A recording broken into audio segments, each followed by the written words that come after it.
जायजा लें। ये जो सुनी सुनी कहानियां जो ये सुन रहे हैं केयर से, इन पे यकीन ना रखें, खुद आके ग्राउंड में इन चीजों का जायजा लें और उस जायजे की बुनियाद पे जो है कि अपनी रिपोर्टिंग करें। तो मुझे लगता है कि इन चीजों से कुछ ही हासिल तो होने वाला नहीं है। हम अमन पसंद लोग हैं, हम अमन चाहते हैं।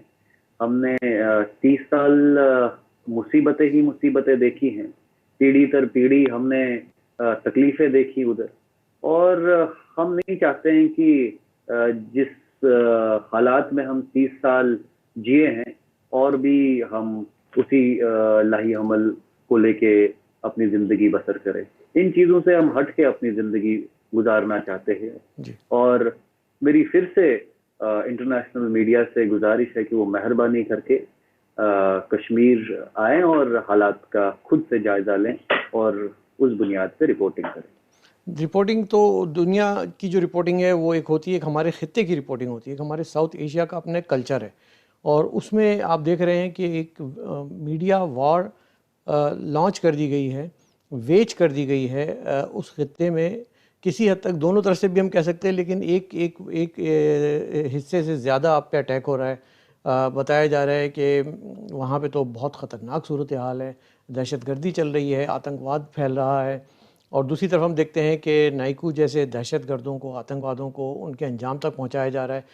तो इसमें मेरा एक नज़रिया ये है जो मैं आपसे शेयर करना चाहूँगा, इजाज़त हो तो, कि कोई भी दहशतगर्दी उस वक्त तक ख़त्म नहीं हो सकती या उस वक्त तक उसमें पल नहीं सकती जब तक लोकल पॉपुलेशन का साथ ना हो। तो हम ये देख रहे हैं कि बजाय पलने के वहाँ पे ख़त्म होना शुरू हो रही है। तो क्या मैं ये समझूं कि वहाँ की जो लोकल कम्युनिटी है, ख़ास तौर पे मुस्लिम आबादी है, अब वो इससे तंग आ चुकी है और वो ख़ुद इसके ख़ात्मे की तरफ बढ़ रही है? देखिए, गिने चुने अफराद से पूरा कश्मीर को बदनाम करना ये सही बात नहीं है। ठीक है। कश्मीरी एक पीस लविंग इंसान है और जो अफरा तफरी के आलम से बहुत तंग आ चुका है। और जहां आपने टेररिज्म की बात करी,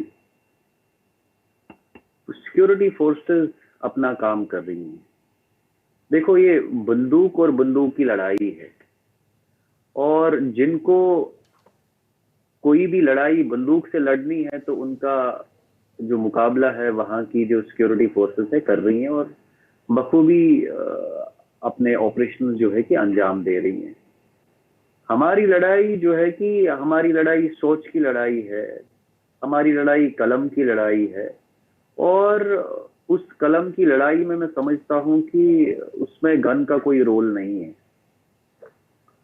सो मैं फिर आपके चैनल के जरिए एक गुजारिश करना चाहूंगा कि ये बात इन लोगों को समझनी चाहिए कि आपने अगर हमारे जैसे लोगों को भी जो अमन चाहते हैं, जो वहां पे पीस चाहते हैं, डेवलपमेंट चाहते हैं, प्रॉस्पेरिटी चाहते हैं, एम्प्लॉयमेंट चाहते हैं, वहां के एक अहम जो आम शहरी है उसकी जिंदगी में बदलाव लाना चाहते हैं, जो हमने मुसीबतें देखी आज तक उनको दूर करना चाहते हैं, तो हम जैसे लोगों को on the barrel of gun हमारी अगर वॉइस मजल की जाएगी तो मुझे लगता है कि वो सही बात नहीं है, वो दुरुस्त बात नहीं है। और जो है कि इन लोगों को सोचना भी चाहिए। जो लोग टेररिज्म प्रमोट कर रहे हैं, जो लोग टेररिस्ट को बढ़ावा दे रहे हैं, उन लोगों को इस चीज के बारे में सोचना चाहिए। उनको ये तय करना चाहिए कि जनाब आपने वहां लड़ाई सिविलियंस के साथ है या जो है कि आपकी लड़ाई वहां पे जो है कि सिक्योरिटी फोर्सेस के साथ है। अगर सिक्योरिटी फोर्सेस के साथ लड़ाई है तो रियाज नाइकू ने सिविलियंस की किलिंग क्यों करी? जी एक ट्रक ड्राइवर वहां से आया, उसको क्यों मारा? एक बच्ची जो है कि जिसकी पिक्चर हमने हर जगह देखी होगी, जी मतलब खून के आंसू वो रो रही है, उसके बाप को उन्होंने कत्ल किया। किस बात को लेके? अगर लड़ाई है तो उनसे लड़िए जिनके हाथ में बंदूक है। हम जैसे लोगों ने क्या किया? जी। हम जैसे लोगों के पीछे क्यों खड़े हैं? तो इसका मतलब है कि वहाँ की पॉपुलेशन में रिजेंटमेंट पाया जाता है इन तमाम इस तरह के हथकंडों को लेकर जो कि दहशतगर्द लोग करते हैं सिविलियन पॉपुलेशन के साथ, और वो भी एक मुट्ठी भर गिने चुने लोग हैं जिनको लोकल सपोर्ट भी अब शायद शामिल नहीं रही। देखो, बिल्कुल, कौन सा मुल्क या कौन सी रियासत ये चाहेगी कि उस रियासत में टेररिज्म हो या उस रियासत में दहशतगर्दी हो? कोई रियासत, मुझे नहीं लगता है कि 21वीं सदी में ऐसी चीजें बिल्कुल। चाहेंगी। तो इसमें सिंपल ये है कि जो लोग इनको बंदूक लेके यहाँ भेज रहे हैं, उनको सोचने की जरूरत है कि आज तक कुछ हासिल नहीं हुआ, अब क्या हासिल होने वाला है? सही। जब 30-40 साल तक हमने इस चीज से कुछ मतलब हासिल नहीं किया, हमने सिर्फ खून खराबा देखा, हमने कश्मीर को सिर्फ पीछे होते हुए देखा, तो अब और क्या हम इस चीज से एक्सपेक्ट कर सकते हैं? इस चीज से और क्या हासिल हो सकता है? ये नहीं, लेकिन मेरा सवाल वहीं अपनी जगह पर है कि मैं ये, चूंकि आप वहाँ ग्राउंड पे मौजूद है, तो मैं ये जानना चाह रहा हूँ कि क्या लोकल मुस्लिम जो हैं वहाँ पर, क्या वो इस तहरीक को, सो कॉल्ड तहरीक को, दहशतगर्दी को कंडेम करते हैं अक्सरियत, या उसको सपोर्ट करते हैं? क्योंकि ये हमें जानना बहुत ज़रूरी है। जो बाहर बैठ के ये देख रहे हैं, इस प्रोपेगेंडा को झेल रहे हैं, उसको हमें जानना ज़रूरी है और इस पैगाम को आगे पहुँचाना भी ज़रूरी है। देखिए, मुझे लगता है कि अगर कश्मीर इस चीज को सपोर्ट करता तो फिर सारा कश्मीर बंदूक उठाता।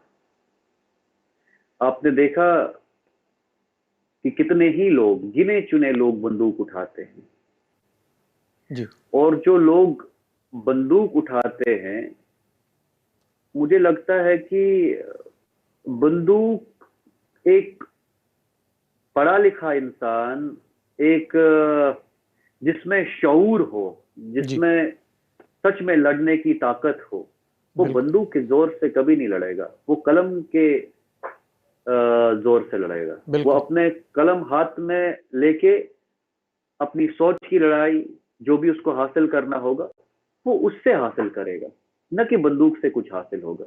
तो इस बात की जो है कि अक्कासी आप इस चीज से कर सकते हैं। मुझे नहीं लगता है कि कश्मीर में मतलब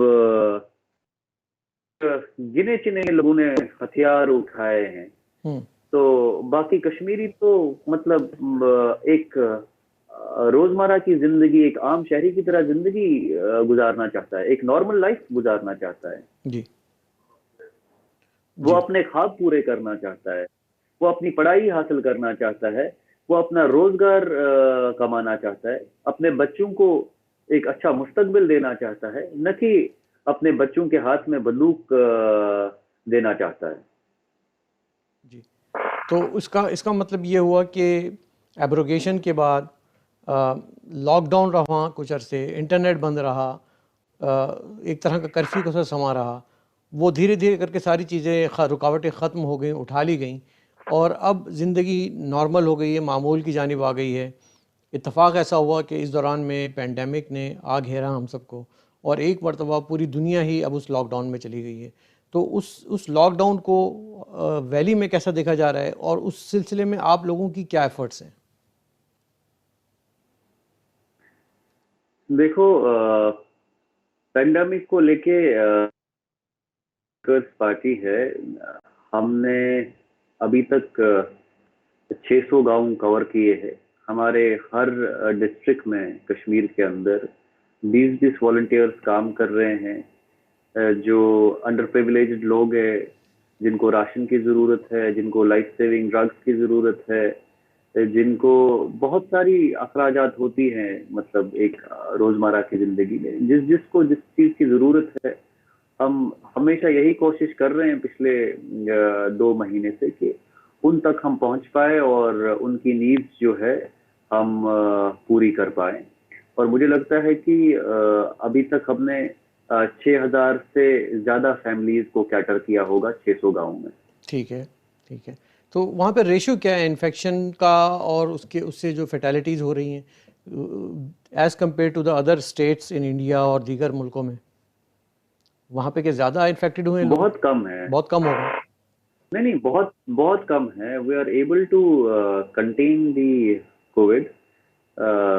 पूरी सोशल डिस्टेंसिंग मेंटेन हो रही है। जो कोविड-19 का एक प्रोटोकॉल है प्रॉपर, पूरे कश्मीर के लोग जो है फॉलो कर रहे हैं, जम्मू के लोग फॉलो कर रहे हैं, चिनाब, पीर पंजल जो रीजन है हमारा, सब एक तरीके से हर एक चीज फॉलो कर रहे हैं। ठीक इसमें है। ऐसा नहीं है कि मतलब हमारी जम्मू कश्मीर में कोविड बढ़ रहा है। मुझे लगता है कि है, मतलब उतने भी केसेस नहीं है ठीक है। जितना मतलब कभी कभार दिखाया जाता है, उतना नहीं है। अब ठीक है, और लोगों को मतलब ज़रूरियात का सामान मिल रहा है वहाँ पे जुनेद साहब? बिल्कुल मिल रहा है।